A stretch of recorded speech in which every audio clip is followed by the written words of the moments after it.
Hello and welcome.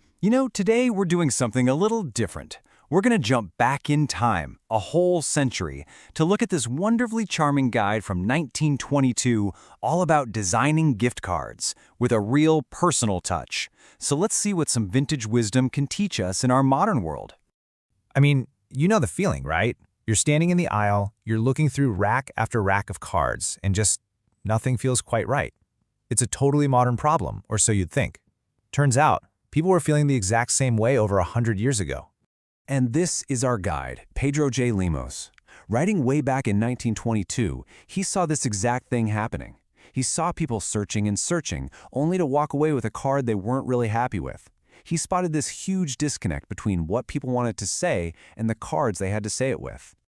So to really get why Lemos was so fired up about this, you have to understand the time. It's just after World War I, and the American market was getting flooded with what he called cards of a gingerbread tinsel order, basically cheap, mass-produced stuff, often made overseas with sweatshop methods, that had zero personal character. So in this explainer, we're going to follow his train of thought. We'll start with the problem, that unsatisfied search, and then get into his big solution, something he called community expression. After that, we'll look at the practical side of things, like lettering and design, and finally, we'll think about what all this handcrafted stuff means for us today. Right, so Lemos didn't just point out what was wrong. He came up with this really powerful new way of thinking about what a greeting card could and should be. And at the absolute core of his philosophy was this idea, community expression. His argument was pretty simple. A card should actually reflect your world. It should have the flavor, the look, the feel, the unique character of where you're from. So why did this matter so much? Well, he thought it was just plain silly for someone in, say, sunny California to send a card with a snowy New England sleigh ride on it. A card that's rooted in your local area has this authentic charm. It supports local artists, and, most importantly, it just feels more genuine. And as he put it, it's doubly welcomed by the person who gets it. Now for Lemos, the real secret to unlocking this personal touch wasn't just about drawing local flowers or buildings. He believed that the single most important part of the entire problem was getting the lettering right. And he had a message for anyone who felt a little intimidated by that. He basically said, look, you don't have to approach this with fear and trembling. He saw it as this really accessible, even fun craft that, once you get the hang of it, is actually a real pleasure to do. And he was super practical about it. He broke it down into these simple steps. 1. Get the right tools. Use special lettering pens that make those nice thick and thin strokes for you. 2. Prop your board up at a 45-degree angle. That's the sweet spot for ink flow. 3. Use faint vertical lines as a guide so your letters don't look like they're falling over. And finally, number 4, focus on stroke unity, just keeping your lines consistent. See? Not so scary? Okay, so once you've got the lettering down, how do you actually put it all together?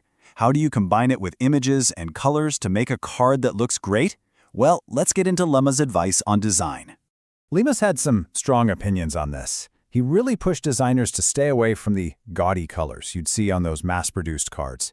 Instead, he said, use more subdued, grayed-out tones. It gives everything a richer, more artistic feel. And he also warned that even the most beautiful lettering can be totally ruined by bad spacing. Margins matter. The big takeaway here is all about planning. Lemos was adamant, always start with a rough, dummy sketch. He told beginners to start with something simple like cut paper to learn about color and layout, and he stressed that the text and the pictures have to work together in complete harmony. And my favorite piece of advice from him, if you're not sure if you should add more decoration, just don't. When in doubt, leave it out. What's so great about his guide is that he offered options for everyone, no matter your skill level or what you had lying around. You could start simple with bold cut paper designs, or you could try hand coloring some printed line drawings. If you're a bit more ambitious, you could carve your own linoleum block prints. Or, hey, for a really big batch, he even suggested teaming up with a local school's printing department. So here we are, a full century later. How do these ideas hold up? Let's take a look at the legacy of these personal, handcrafted greetings. You can see this interesting cycle, right? Lemos was reacting against the impersonal cards of his day, which came after the super fancy Victorian era. Then, of course, came the big greeting card companies in the 50s. And now, today, in our world of instant texts and DMs, his ideas feel more relevant than ever with the rise of Etsy and the whole maker movement. And this right here illustrates the main idea perfectly. I mean, we all know this intuitively. A text message is quick, it's easy. A store-bought card shows a little more effort, but a handcrafted card? That's on another level of thoughtfulness. Lemos' whole argument that the personal effort is what creates the real value is something we still feel so deeply. The effort really is the message. I want to leave you with this wonderful quote from Lemos, because it just sums everything up. He believed in warmth and humor, in creating something so cheerful that the person who gets it wants to keep it where they can see it. It's about making a small, tangible piece of joy. And that really leaves us with a question for our own lives, doesn't it? In this world of instant, digital everything, what is the real value of taking the time to make something by hand for someone else? I think Lemos's guide from 1922 suggests the answer is connection, it's authenticity, it's a personal touch that you just can't replicate with a click.